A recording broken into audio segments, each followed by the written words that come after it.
Chapter 1 of The Language of Medicine, 11th edition.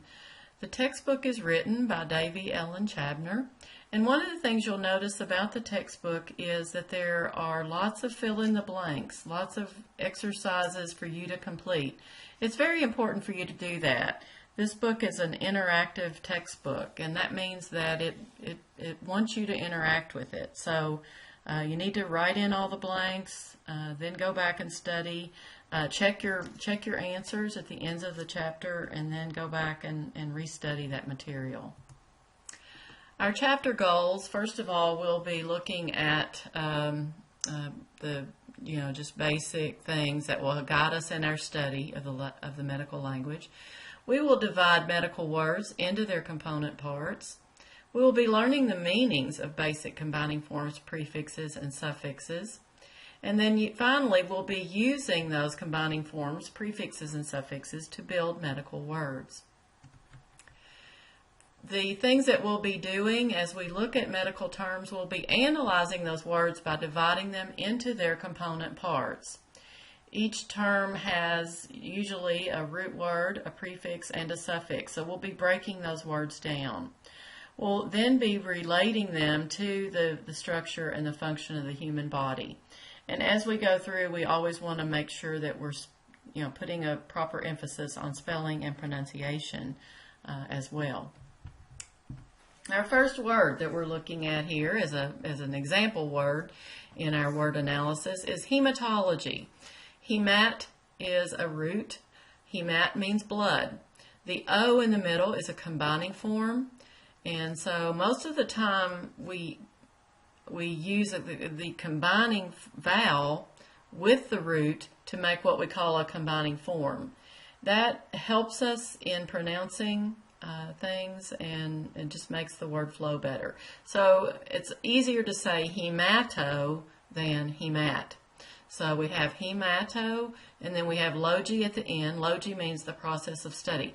So we say the whole word together. It's hematology, and that is the process of studying blood.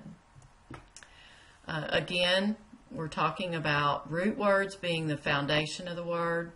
The suffix is the word ending. The prefix is a small part that's attached to the beginning of a term. The combining vowel is almost always an O.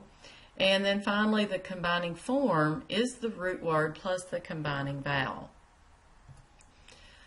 So, which element appears at the beginning of a medical term? And of course that is, if you answered B, that's correct.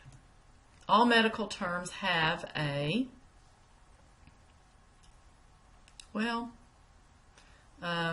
think the correct answer there is a root word. So that slide's a little defective. Just ignore it. Okay, our next word as far as word analysis is electrocardiogram.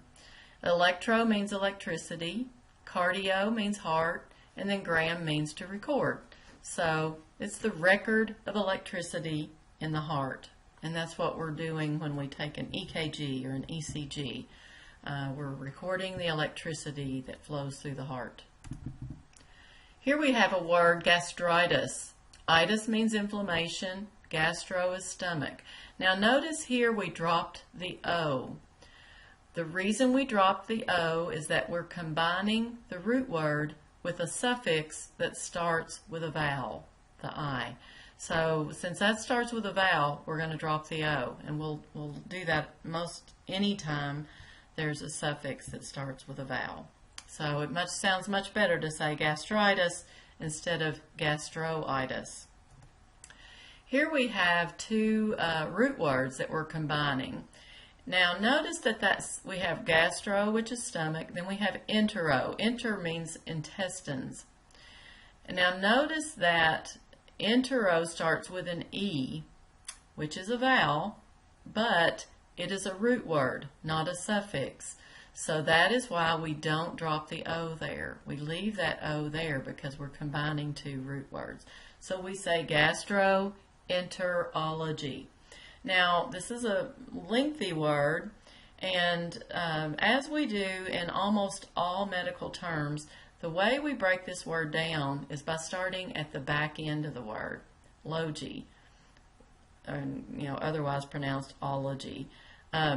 Logy means the process of study. So as we look at this word, we're going to say the process of studying the stomach and the intestine. So we're going from the back of the word to the beginning and then to the middle.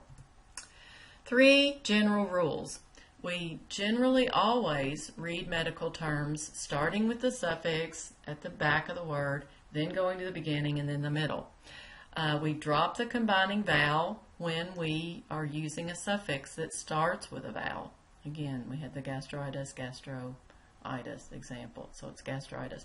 Number 3, keep the combining vowel between 2 root words, such as the one in gastroenterology, because that root word, even though it starts with a vowel, it's a root word, so we keep that O. All right, here's some more words to analyze. Here we have hypogastric.